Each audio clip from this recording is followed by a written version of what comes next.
Folks, we're down. Should we be surprised? Question mark. Is it a crowded trade or a crowded market? What do you do in this situation? You know what? We're going to figure it out. We're going to talk to Cameron Dawson at 8:35. We're going to talk about some earnings. We're going to talk about the catalyst. We're going to talk about 13 Fs. Big day here. Pre-market prep starts right now. The volatility right now is really incredible. Wow, look at that consolidation on the upper right chart. You know what we've seen this earnings season? Some of these expected moves get even more violent. This is why I have switched my strategy 10 years ago. And if you're chasing, you're in trouble. Okay, right there. Tells the story. We're down 67 handles at 68.1550. You don't want to see this. The dollar's up 27 cents, trying to get to par 99.98 TLT. A little bit of a relief pop up 16 cents, 89.94. Crude. Oh, what about supply cuts? Who cares? We're down again here in crude. It'd be pulling back off to the 75 level. GLD, crowded trade, down $2, 366.70. Silver, crowded trade, down 56 cents at 43 and a quarter, 30 or 43 and a quarter. And the most crowded trade of all, Bitcoin, down 3K here at 104,000. We're going to bring on Triple D because he is just going to inject positivity into the show. He is going to tell us to buy the dip relentlessly and to have no fears in the market. Dennis, the stage is yours. I'm not going to rule out buying the dip. I am going to say that. I won't rule that out ever because it's the ultimate strategy of everything here. But, I mean, there was so many signs. If you were sitting here and wondering why Palantir is down, is so many signs before Palantir. Like, the signs have been here. And let's bring Brentster up here, too. We're going to do a lesson on Crowded Trades 101. It's the name of the show. And let's be honest here. Palantir has been crowded for a very long time. So it's not enough to be able to identify which trades are crowded. It's the signals, it's the, the tips that the market gives you in saying that these trades are potentially going to uncrowd. That's what you need because Palantir has been crowded for a year. You could have said at 100, at 120, 140, it's overvalued. Of course it's overvalued. It's been overvalued, but valuation doesn't matter at all when the story is hot. But you got to look at the type of investor that is in Palantir. It's not your value guy. Palantir has never touched my long-term portfolio. Actually, that's not true. It did when it was back at $9 when I was saying it was an AI trade. And I sold it at like 12 because I was like, oh, that was good. But it hasn't touched it, obviously, since it's had this incredible run. Now, there's two types of investors in markets. Two types, pretty much at its core. The growth investor and the value investor. That's pretty much the two. Can we agree on that? Obviously, there's all kinds of arbitrageurs, market makers, all that. But as an investor, there's two main types, growth and value. Those are always sometimes conflicting. Sometimes they're in harmony together. Sometimes they're in harmony on the way down together. So there's lots of things to consider here. But Palantir is all growth investors, no value investors.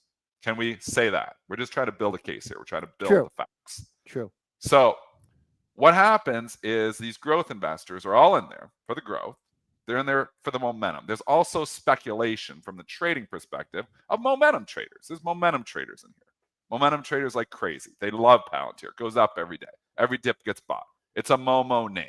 So when you have all the speculation in there and you have all, just grow one type of investor, the stock can continue for a long time. But when it starts to break, it breaks quickly. So let's go to the earnings here for Palantir. We're building a case here for Crowd Trades 101, but we need to put out all the facts here right now. So Brentster is going to give us the earnings. You need an outline, Dennis, which were excellent. The earnings were excellent. Earnings were excellent. Quarter, 21 cents, a beat of 4 cents versus the estimate. Sales, 1.18 billion, a nice beat versus the 1.09 billion estimate. They raised their 2025 sales guidance, I would say, pretty substantially. Prior range was 4.14 to 4.15 billion, all the way up to 4.4 billion. Analysts are still down around 4.2 billion. The quarterly sales guidance, really strong. sees Q4 sales 1.33 billion. Analysts down under 1.2 billion. A beat, strong guidance. Why did the stock sell off? And that's a question that a lot of people are asking. They will go and they're saying, Michael Burry is the culprit. That is what is flying around Twitter, flying around social media. Michael Burry bought puts on Palantir, and that's why it's selling off. No, it's not. Michael Burry has been bearish this market for 3 years. He was saying sell 2 years ago.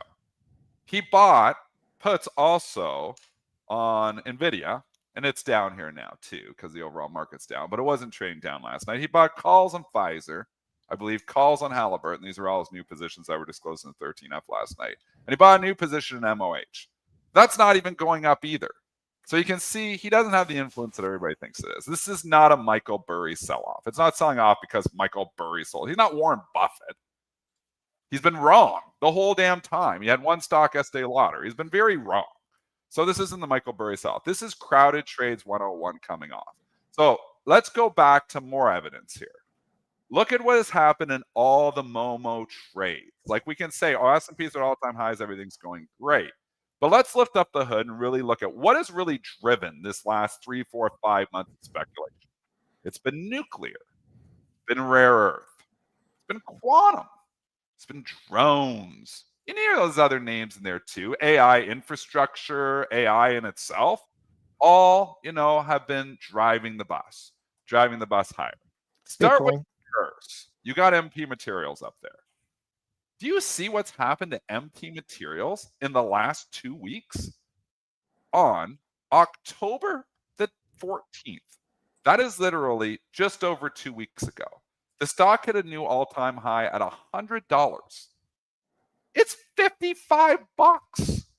This is like the rare earth stock that everybody loves the most. Can we say that? This is the darling of the rare earths? I think that's fair. 45% in 2 weeks. That's no longer a correction. That's a full bear market. That's full on momentum traders are gone, and there's no value traders to be seen. I mean, you can go to the other rare earths like USAR if you want to do that one. It was $44. It's now $16. It's given it all back. It gave out back the entire thing. The entire thing. Gone. Poof. See ya. In like 3 weeks. It's incredible that there's been some incredible sell-offs here. We've been talking relentlessly about Bitcoin being an issue. Not participating. Not going up. Why is it not going up? Because it's the same type of speculation Momo traders are. Wait, just real quick before you move on, and I'll just throw this out to the chat. What are the just all those things you just mentioned? What do they have in common? Now, go ahead, Dennis. They've got all the same speculative people involved. It's speculation running rampant in all those names. It's story. It's all kinds of things. What else? I think there's something else that we're missing, but go ahead. No, give me your point, because we can go into everything. I mean, they all have something in common. That there's been a major catalyst for these stocks. Quizzes Trump. The market. Trump, the government. Trump has been on the Momo trade too. That's it. He has pumped nuclear. He has pumped. Oh, Murph 06072 got it. And Cord Chamber got it. I didn't even need to say it. We'll say Trump has been on these momentum names too. The storage stock, the AI stock. Sure. We can say that too. So Trump's part of this momentum. Sure. We can say that as well. But this is not just suddenly happening for Palantir. This is not like, oh my gosh moment. This has been going on for a while, and we've been warning about the speculation coming out of this market. It has been coming out here for 3 weeks. This isn't a today thing. This isn't like all of a sudden everything is bad. Mag 7 picked it up when all of a sudden, all these speculative names started coming down. And a lot of these aren't in the major S&P 500, so that doesn't see it at all. So your indexes aren't picking up. But there is, go to the nuclear names, Oklo. Go to the nuclear names, SMR. Go to the nuclear names, NNE. I mean, they're all come off significantly from the highs as well. Quantum names, IONQ, QBTS, QUBT, all off significantly too. I mean, QUBT is given it all back. Some of them have given it all back. So speculation's been coming out of this for a while. Palantir is the ultimate speculative stock. The setup was really scary going in. You were scared, Joel. I was scared, Joel. I'm like, we're seeing speculation come out of this market. And I'm like, I don't, that's why I didn't do a lot of my long trades last night, because I'm like, I'm really scared of Palantir. If Palantir gets really ugly, it can spread into other Momo names. That is what has happened this morning. Palantir, this is the Palantir sell-off, folks. It is. This is the Momo names coming off. It started with Palantir, the sell-off last night, and it has continued to spread into other names. Does that mean the bull market is over? Does that mean, we've got to just sell everything and get the hell out? No, it doesn't mean that at all. But it means this one was kind of predictable and was also predictable. It's why we posted it last night in the chat that be careful with Palantir starting to sell off and going red. There's a high likelihood that Palantir weakness could spread into other momentum names. We posted it as an alert even in the chat last night. I sold my NBIS yesterday. We could see the writing's on the wall. We were trying to raise, we were getting a little bit more nervous, trying to raise a little bit more cash. That's, where we were at. So that's the story. You got some questions, Brent? Yes, I have at least one question. Okay, so we are understanding, I think, a little bit how we can identify this. I want to know how, like, kind of deliberately how to play this. And my maybe more important question is, has this action uncrowded us? Are we now an uncrowded trade with this move in Palantir? I think you could argue that in some of these names. That's why I say I'm not going to rule out the buy the dip. I mean, not saying we need to come in and buy today and be a hero. Like Brian Shannon says, buy the strength after the dip. So there's no reason to be a hero. But look at USAR. I mean, maybe this is a stock that never should have been up at all, but it's completely given back the entire move. I mean, there's all kinds of support you're coming into at 15. Like that's where we were in all of August, all of September, half of October before we got the stupidity of blasting from 15 to 44 in like 3 days.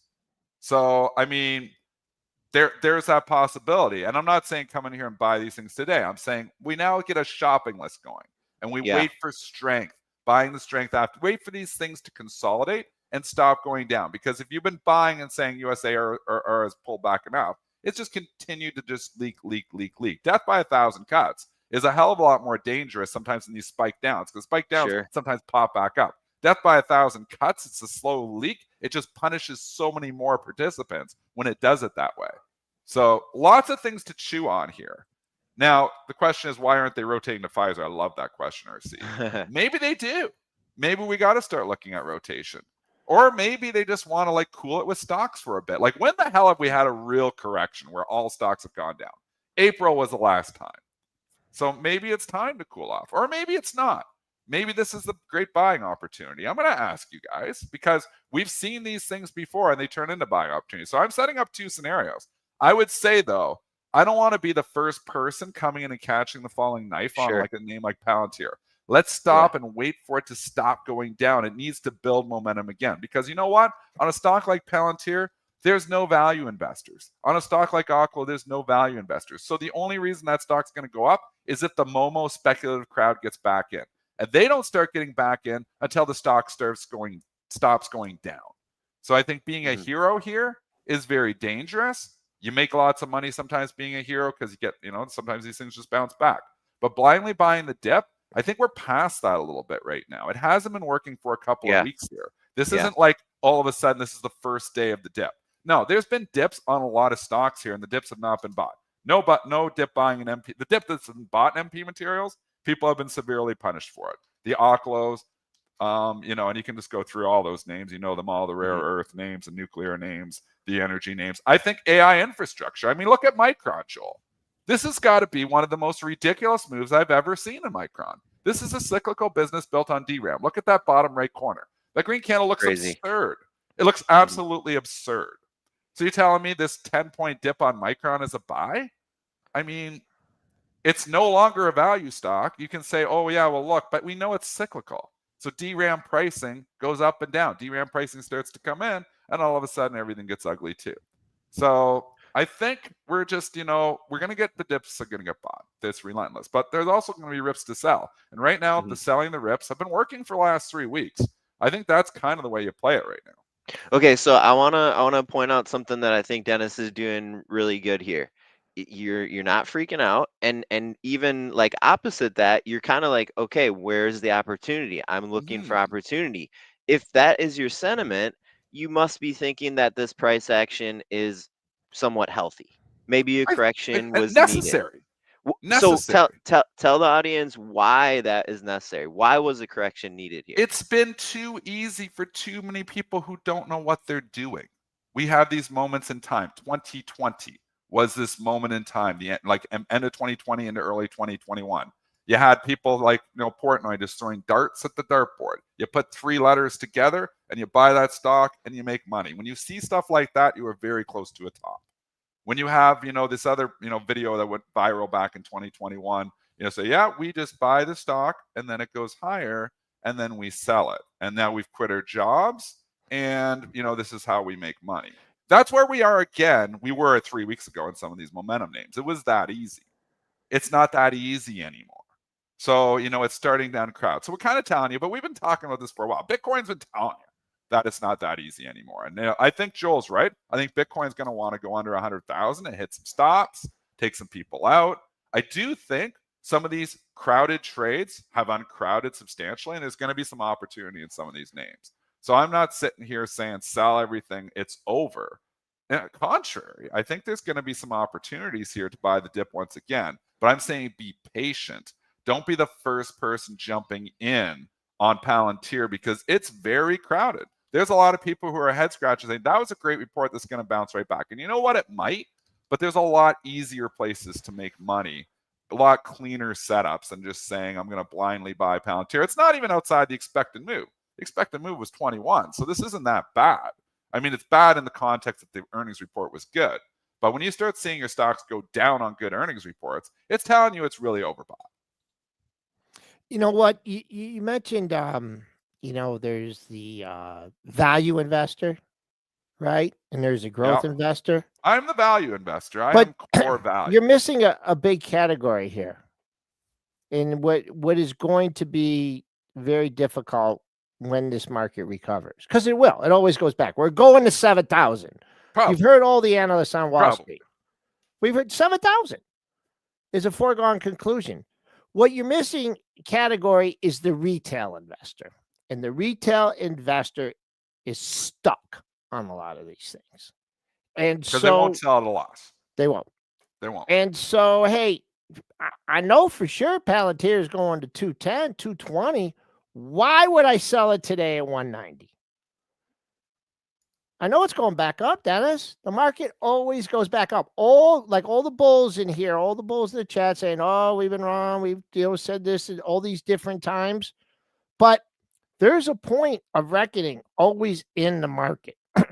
The main purpose of the market is to inflict as much pain on the most people. And pretty much true. Maybe longs and shorts. The shorts have been inflicted pain. Shorts have been punished in some names this year. Yes. It's been a painful year to short. So much to a point where I've been backing off of the shorting for the last 6 weeks. How much? If that wasn't the greatest sell signal, I don't know what was. If it wasn't, I am so upset with myself. Shorts. That's telling you. But I don't even know if it's over yet. Like, I'm not saying this is it. The top is in. I think it's maybe not over. Like, maybe it continues to come back in. But right now we're uncrowding. So we can't just hurry to that entrance when everybody's trying to exit.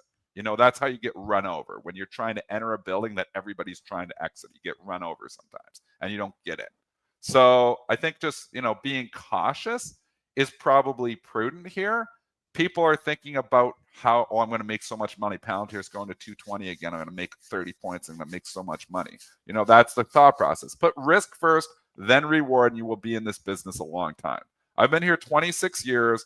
I've traded through the internet bubble burst. I've traded through the financial crisis. I've traded through the COVID crisis. I've traded through a lot of other little mini crises here too. I'm trying to teach you guys because I have experience. I'm not great at a lot of things, but I'm pretty great at trading. And right now, I'm thinking caution. Not saying I'm out. This is it. It's over. I don't think we have enough information to say that.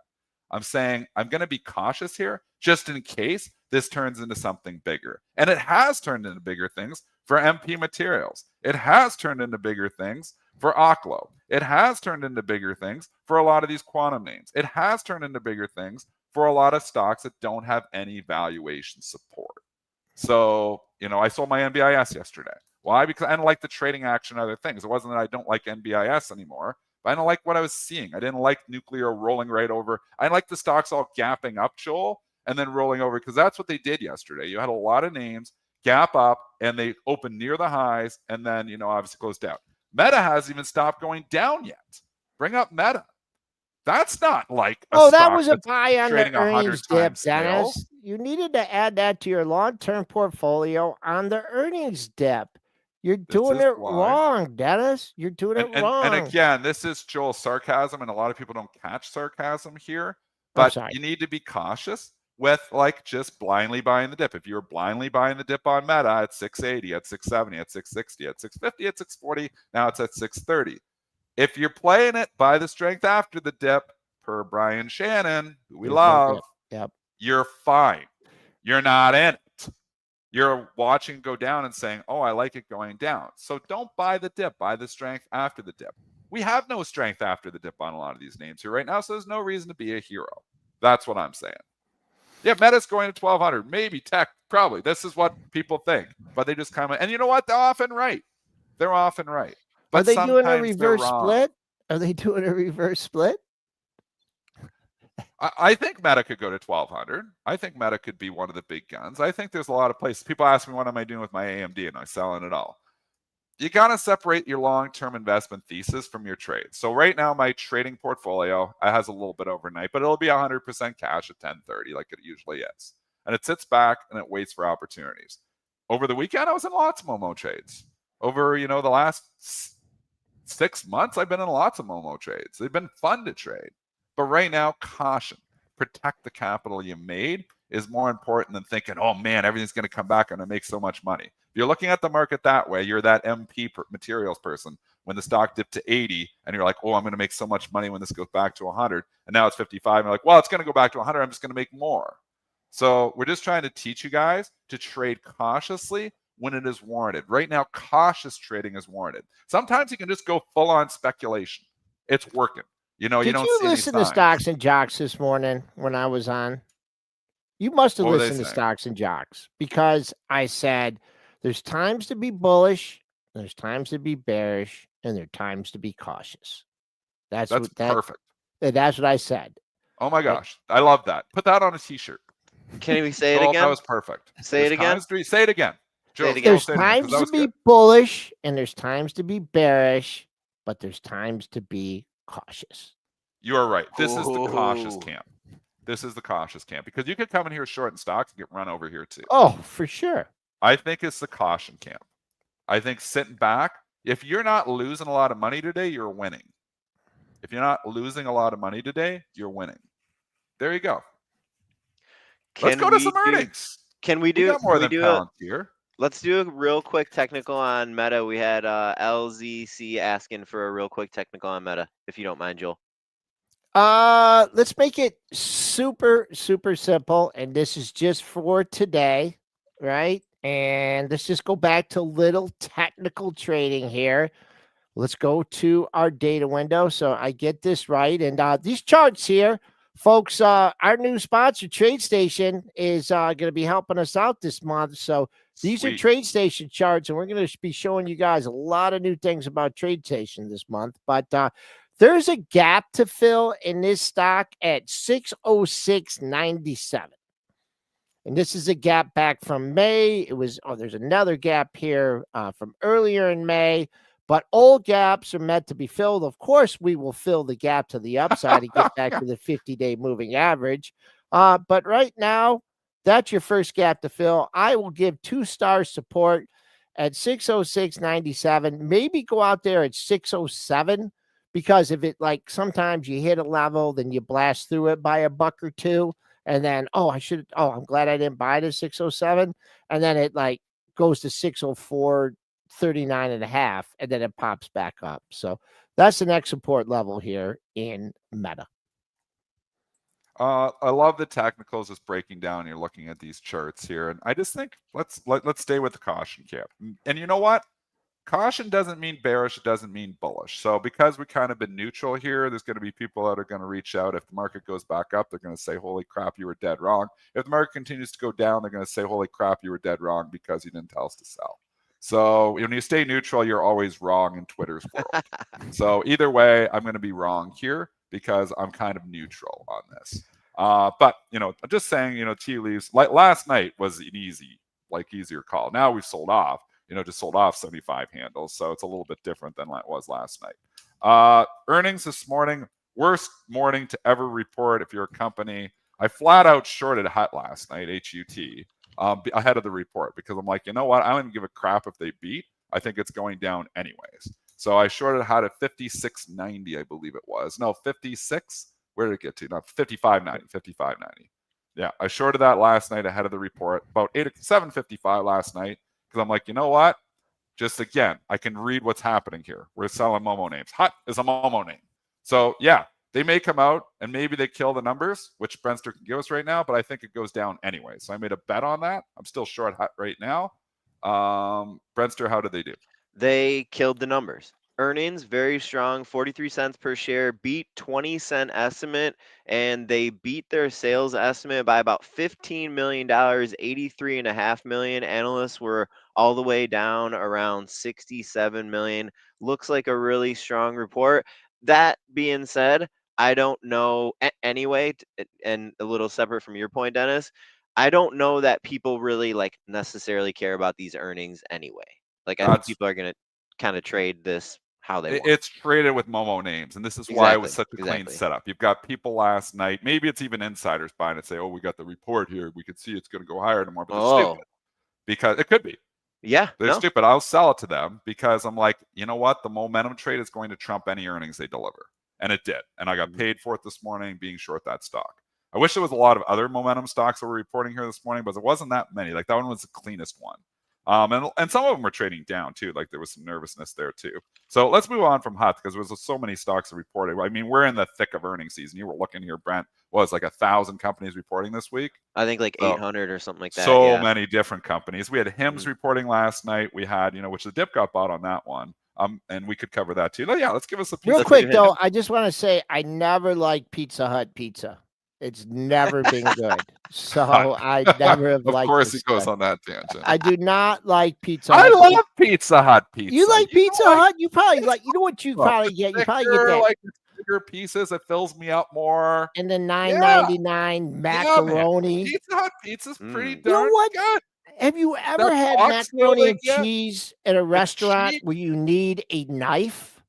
Okay? When you need a knife for your macaroni and cheese. I kind of like that. Yeah. Fred, wasn't there a Pizza Hut by the old office? Wasn't there a Pizza Hut around the corner? Oh, yeah. I think you're right. And I would I'm going to get this $9.99 deal. And they give you spaghetti with meatballs that if you threw against a window, it would break. And then they give you macaroni and cheese. You need a knife and then the crust. But anyways, let's keep an eye on the pre-market low. The pre-market low is 51.52. I don't see. Oh, wait. Yeah, tell me where to cover. Should I cover 50.65. Yesterday's low. Yesterday's low at Pizza Hut. 50.65. I mean, there's a good time. I love that we do technicals on Pizza Hut. Because who cares what this company does? No, it's a Momo name. HIMS. They want to do HIMS. They want the piece of good news because there's people who are actually sitting up in HIMS. And you know what? HIMS has been a different story again. Momentum has been broken in this thing for 3 months. This has been a stock that people have been trying to buy the dip on, just continues to relentlessly. The dip buy worked last night, though. Brentster, give us the numbers for HIMS. All right. 9 cents a miss versus a 10-cent estimate. Sales did beat, though, just under 600 million. Analysts were around 580. The guidance, in my opinion, not so hot. They narrowed their fiscal year 25 sales guidance, but the Q4 sales guidance, I think, was your concern here. And I'm saying that as, remember, the stock is higher here this morning. Company expecting Q4 sales in the range 605 million to 625 million. Analysts are over 630 million. So in my opinion, mixed quarter, some concerning guidance, but you have the stock trading up here this morning. What a range. Is that the good news? What a range last night. This stock went all the way down on the initial report and kissed that support down at 41, then rallies all the way up to almost 49. And now it's come back into the middle. So stuck in the middle with you means I have no idea what to do in this. I'm going to throw past Joel. A lot. Dennis loves one number, 4720. You guys can figure that out on your own. Why 4720 is a 5-star. Okay, I have no idea on that one. It's a double top. It's a double top. 4724, 4715. That's 5-star, or not support, resistance. That's a great number for you. Should have never traded above that in the after-hours session. We're going to continue the earnings party here after the guest. Cameron Dawson went in the background. Let's go grab her.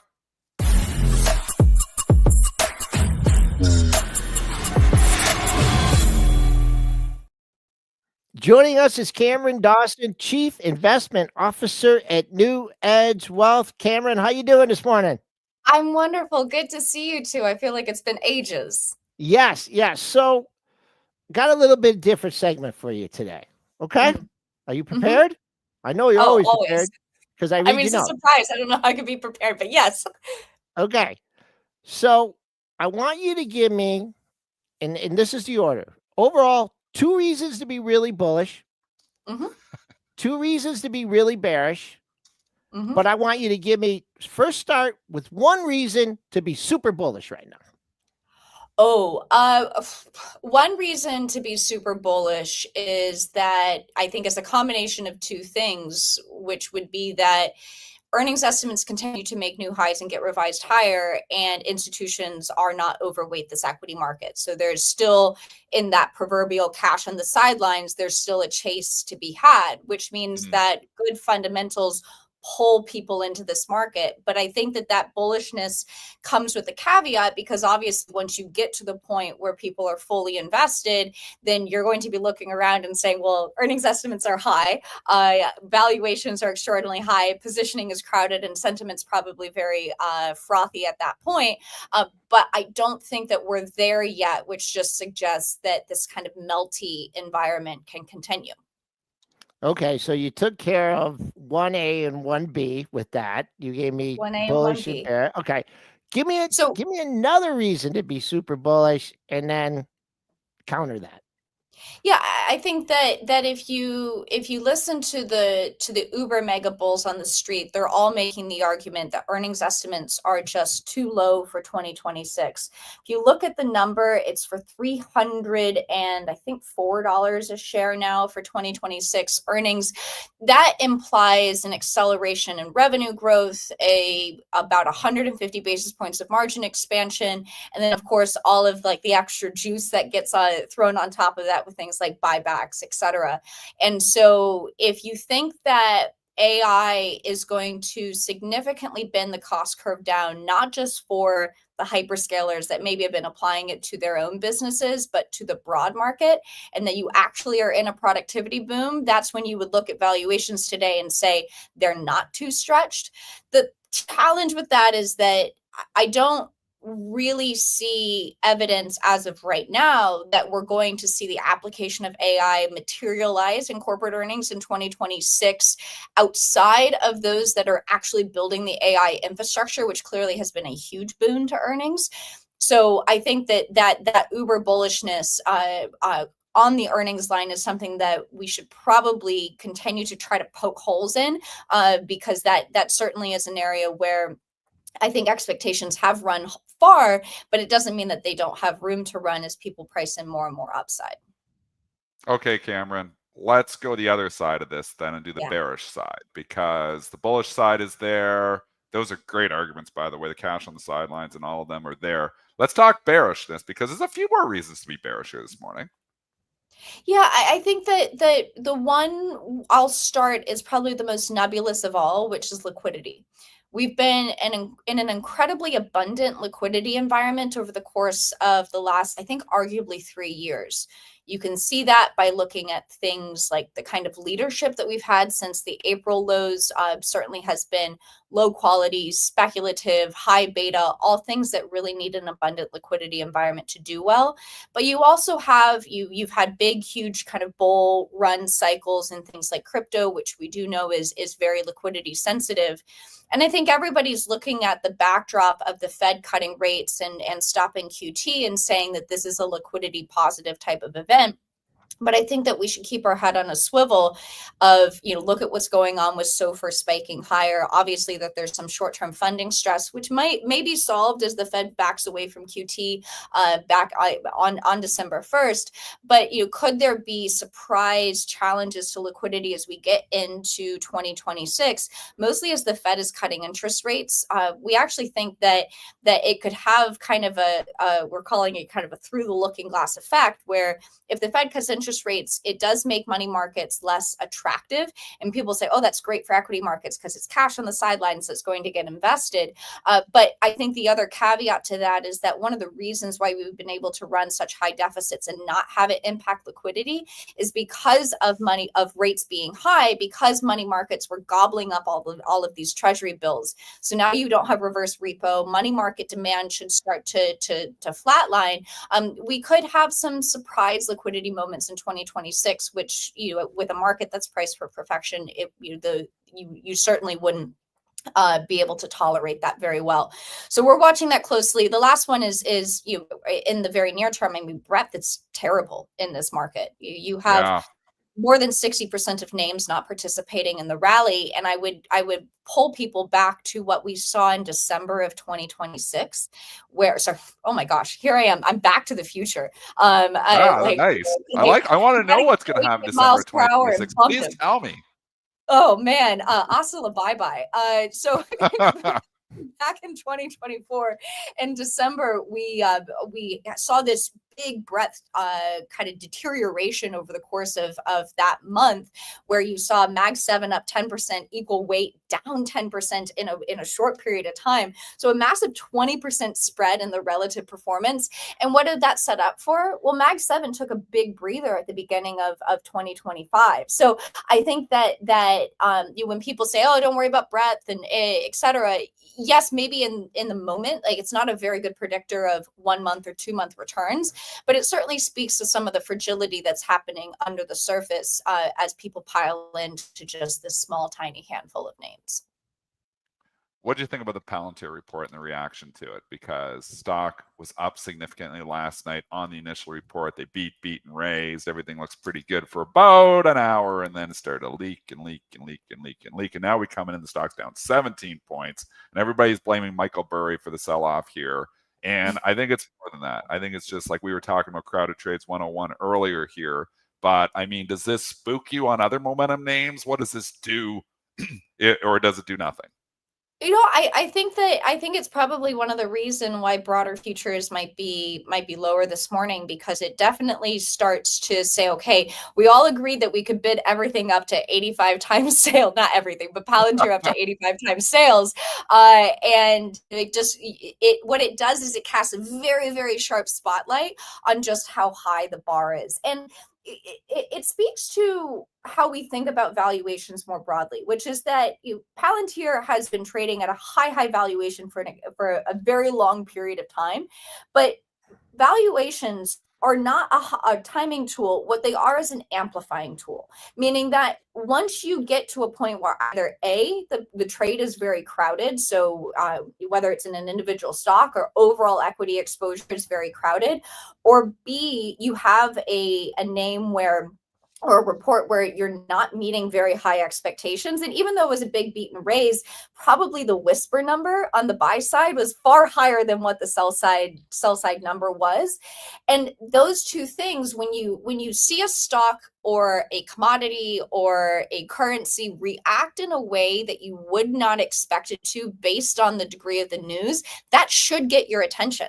right? That is usually the sign of an incoming sea change. You know, when everybody, for not to shift away from Palantir, but when everybody says, oh, this should be dollar negative and the dollar starts moving higher, it tells you where everybody already is. And so that's why positioning is so very important in making any kind of call, whether it's individual stock, index level, or macro call, because the news might be supportive of whatever your narrative is, but if everybody's already there, it doesn't matter. We're on the line with Cameron Dawson. She's a CIO at NewEdge Wealth. All right, I was going to say 2030, but that's too far away. So I'm going to say at the end of 2026, right? We have the dual mandate of interest rates and inflation, right? Okay. And also we have AI. I want to throw AI in here. So at the end of 2026, what will be the impact of AI on the employment, on the work sector? Well, I thought you were going to quote Justin Bieber and say we want to party like it's 30-12 tonight, but I guess it's putting too many carts for too many horses. So, okay, I think that there's an important point that we're seeing right now in the data when it comes to the Fed's dual mandate, which is really fascinating. You're in an environment where if you look at the different survey work from small businesses, you have CapEx intentions that are shooting higher, but employment intentions that are falling, which is saying that companies have the confidence to invest in their businesses, but they do not want to hire more people, which is usually something that we don't see. If you're wanting to invest in your business, then it typically means that you're also needing to have more people in order to service said business. And so what we're seeing is this fascinating divergence between growth, GDP growth, which Atlanta Fed GDP now, whether we can believe it or not, in this data desert is at 4% for the third quarter. If that is accurate, and you're in an environment where you're only adding, let's say, 30,000 jobs a month, it really speaks to how the Fed is in an interesting pickle, because you could have strong GDP, yet weaker employment. And then the question gets to what's going on the inflation line. And I think the question is, if we're just 2026, is the build out of the infrastructure needed for AI inflationary enough in its early phases before you get the productivity benefits, right? You're building the infrastructure now. We're not at the reaping the gains portion of this AI cycle. We're in the everybody is excited because we're actually putting shovels in ground. But once you build this stuff, you won't keep building it forever. Do we see an initial kind of inflationary impulse? You're certainly seeing that in small places with higher energy prices, higher electricity costs, et cetera, that maybe you don't see that deflationary impulse from the application of the technology yet. So our view is that the Fed doesn't actually, the new Fed, this is important, the new Fed won't actually care about any of these dynamics. Yeah. They're just going to cut rates. That's the problem right there. Bingo. And we've been saying this on this show. The next Fed chair is going to be a super dove because Trump's appointing it. He wants his job. He wants this job. Start cutting rates right away. It's going to be like a prerequisite. Like, what are you planning on doing? We're planning on cutting rates right away. And I think the question for all of us is, can we have our cake and eat it too? You think about this setup. You have massive fiscal deficits. You're running about 5.5% debt to GDP. That's better than it was because tariffs are actually helping to make that lower. But you're still paying $1.1 trillion in interest payments on an annualized basis. $1.1 trillion. So no wonder they want rates to be lower in order to be able to free up more of the budget to spend on other things or to reduce deficits. But if you're in an environment where you have said big deficits, you have no line of sight for them to get any lower because of plans coming out of DC. Now you're talking about cutting rates at the short end of the curve, but potentially manipulating the long end of the curve with QE, because you hear those kind of floating around of, keeping rates low at the long end to help housing, for example. Is there a negative unintended consequence of that? We would normally say in that lineup, stimulative fiscal, stimulative monetary, you would say either long rates back up because people have less demand for longer duration debt, Or you would say it would show itself in the currency markets. And you would say it would show itself in a weaker dollar, for example, all those dollar debasement trades and why you had real assets soar. The problem with that is that we're also the reserve currency and we're the prettiest horse in the glue factory. So, I think that we should keep a very, very open mind about how this will all play out, because we've not really been here before. This is a very unprecedented kind of setup, and they're working on threading a very thin needle, and they might be successful. But we shouldn't be surprised if some markets start behaving a little oddly, and we also shouldn't be surprised if we see, the further blowing of an asset bubble. I mean, just one point, is the Fed cut interest rates. One of the things you've seen in response is FINRA margin loan balances have been surging higher. So like that's the diffusion mechanism of this into markets, right? You cut the cost of leverage levels go up. They're running at the fastest pace since late 2020. Wow. So that's how some of this filters its way through into markets. So the market always needs a catalyst to go up or go down, right? And sometimes like we don't know what that catalyst is, but there's one thing out there that's unknown that can have a material effect on our economy, and that's the government shutdown. This is the longest period the government has been shut down. They're already cutting jobs, okay? They're doing things to, lower the deficit. Talk about the impact of the government shutdown, and the longer it goes, what we should look for in our economy. Yeah, the market has been so sanguine about this shutdown. And even though we're now in day 35, I think, of the shutdown, we're going to hit the record. You haven't seen a market really get all too concerned about anything. I mean, bond market is calm, equity market is calm. And I think because when you make the assumption that most shutdowns are a temporary impact, meaning that you furlough people, they get back pay, and they all get back to work. But if you're actually talking about laying off people or not paying people back pay, then it could actually have more filtering effects through the rest of the economy. And what I mean by that is that when we think about unemployment, one of the things that Neil Dutta talks about it, Claudia Sahm in the Sahm rule, this is effectively kind of the essence of what she was talking about, is that there's this non-linearity to unemployment, which is that usually you don't see this slow and steady march higher in unemployment. But what happens is that you see it rise and then it hockey sticks higher. And that's because everybody starts to look around and they start trying to reduce costs and reduce risk out of their business. So I think a big question is, do you see follow-on job losses where the slower hiring actually morphs into increased firing? And then, for all the people talking about how there's going to be some great reacceleration in the economy in 2026, does that become all the more challenging if you see a weaker employment environment? So I think that Joel, you're right to say, we're kind of playing with fire here in a way of everybody is just sort of, not to mix so many metaphors, but whistling past the graveyard of, if this continues to go on, could this actually spread into weakness in other areas? We'll see. Okay, so you joined us. I know you don't talk about individual stocks that much, right? But you joined us when we were talking about Pizza Hut. Oh. Okay. So yeah. The stock's not looking too good here. We won't talk about the stock, but do you like Pizza Hut? Man.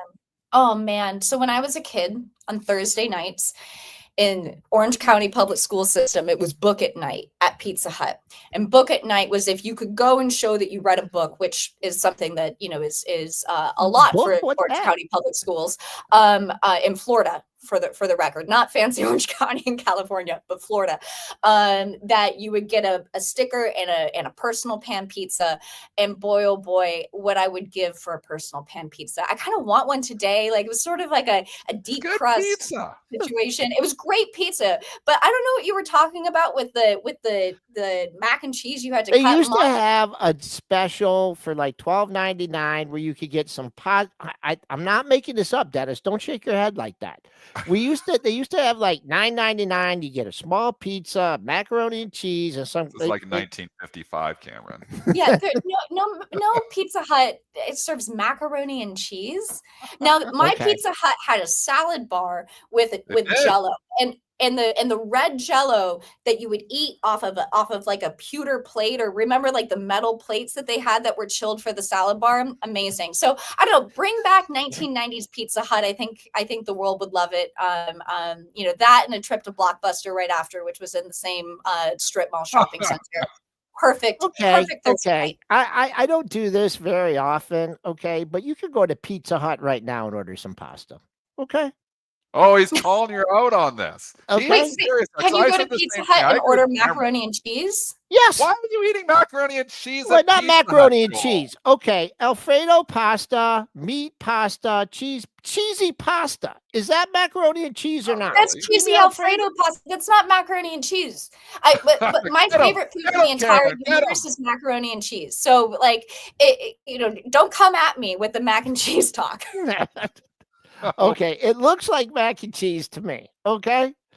She's Cameron Dawson. She's the CIO, NewEdge Wealth, joining us on Pre-Market Prep. Thank you, Cameron. Thank you, guys. Thanks, Cameron.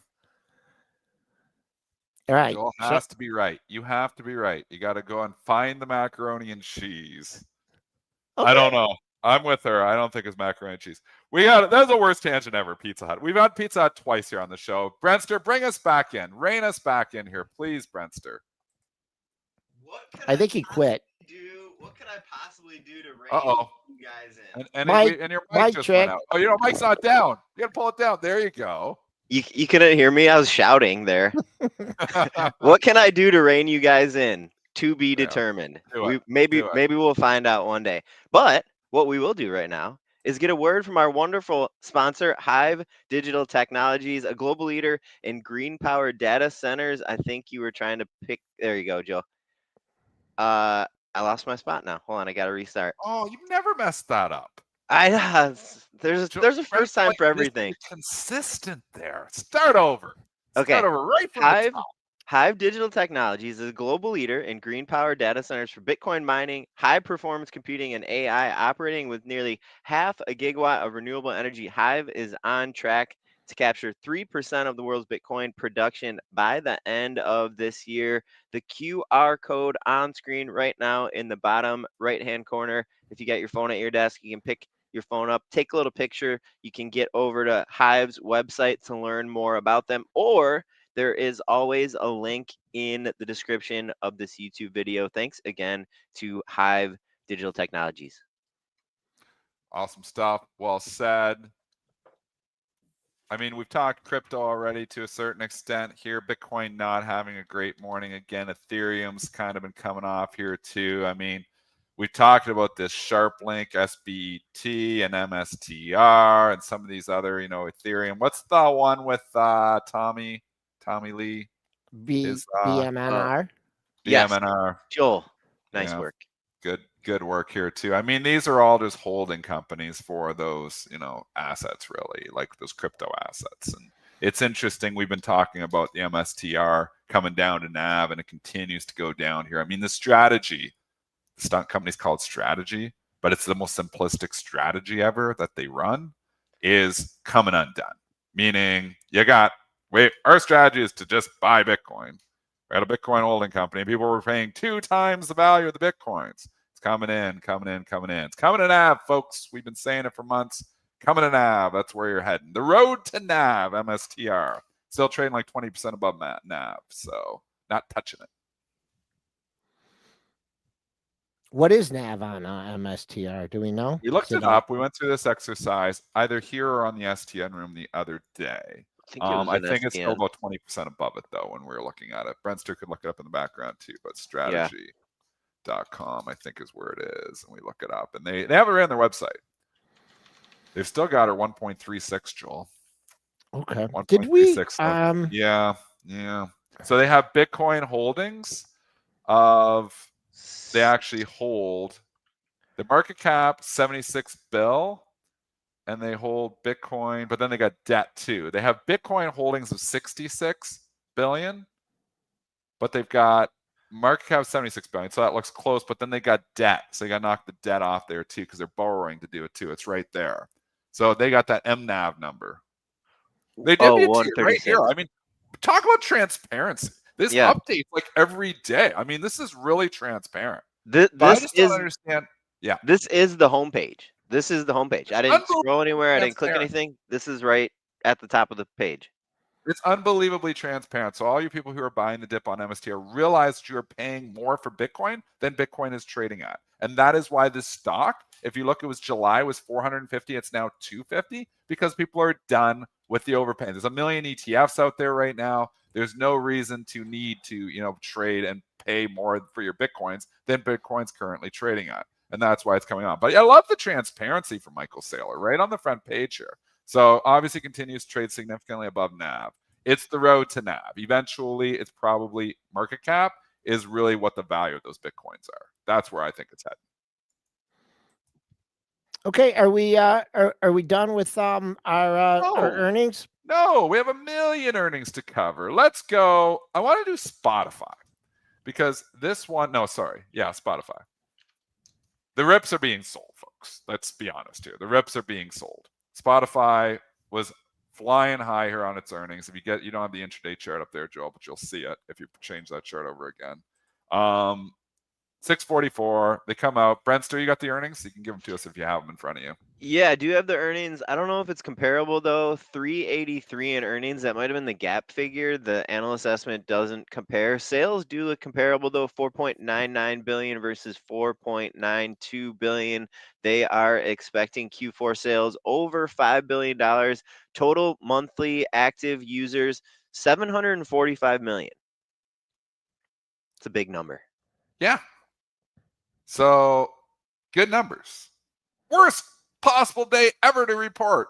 We're just getting crushed on everything.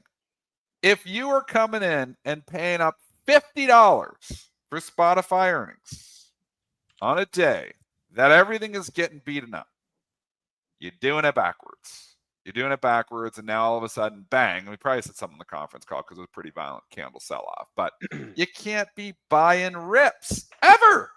You just don't buy rips. It doesn't work most of the time. 90% of the time, buying the rip doesn't work. Buying the dip works. Buying the rip usually doesn't work. So I don't know who comes in and buys this 670, 680. I got to buy. Give me 690. Come on. It's going to 700. I got to buy it now. No, it's not. Now it's back here. So if you're chasing that, if you're chasing in this market, you deserve to lose money.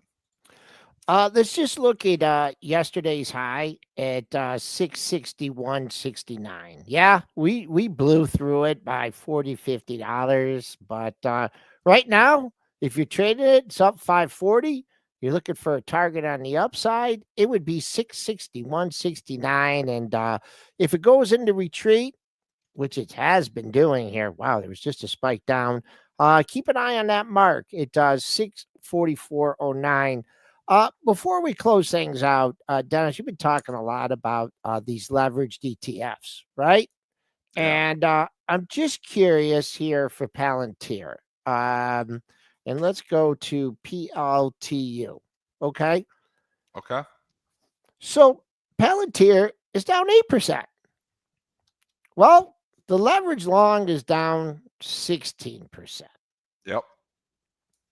So just, a word of caution, with these products and everything is you could trade them and they're twice as great when it's going up, but it's twice as bad when they're going down. And again, this brings me to my point about the 5 times ETFs that have been proposed. If you get 20% down day, those go to 0. So you can have years and years of exceptional growth on these things. They go down 20% one day ever. They're worthless. Think about it, regulators. Don't approve it. Don't approve 5 times. If any regulator is listening to this, please bring this argument into the room. SEC, we're talking to you guys too. We know you listen to the show every once in a while. If you are listening, please do not approve the 5 times ETFs. Investors are going to lose a lot of money. Inevitably, most of these things are going to end up going to 0. Yes, it can be fun trading vehicles, but stocks go down 20% in a day. We can even look right now. Is there any stocks that are down 20% a day? Of course, there usually is. On a day like this now, it's not going to be major names, but sometimes you do get major names. How much was Meta down the other day when it was down, Joel? It wasn't down 20%, but it was down like 15 or 16, wasn't it? 13, 14%. Yeah. 13, 14. There can be 20% down days, folks. So don't kid yourself. 20% down days, pretty ugly. If you had a Sarepta, which we didn't talk about, 5 times ETF, I don't know why that would exist, but who knows? They make everything. That would be worthless here this morning because the stock's down 35%. If you had a Sarepta 3 times, like triple levered, it would be worthless today too. So keep that in mind, folks. Leverage, Joel, you're right. It works both ways, but regulators don't approve the 5 times ETFs. You know who we're going to dust off tomorrow at 8:05? Mark that down. The cow 805? guy. Nice. Yeah. We love the cow guy. Okay. Folks, thanks for joining us on this edition of Pre-Market Prep.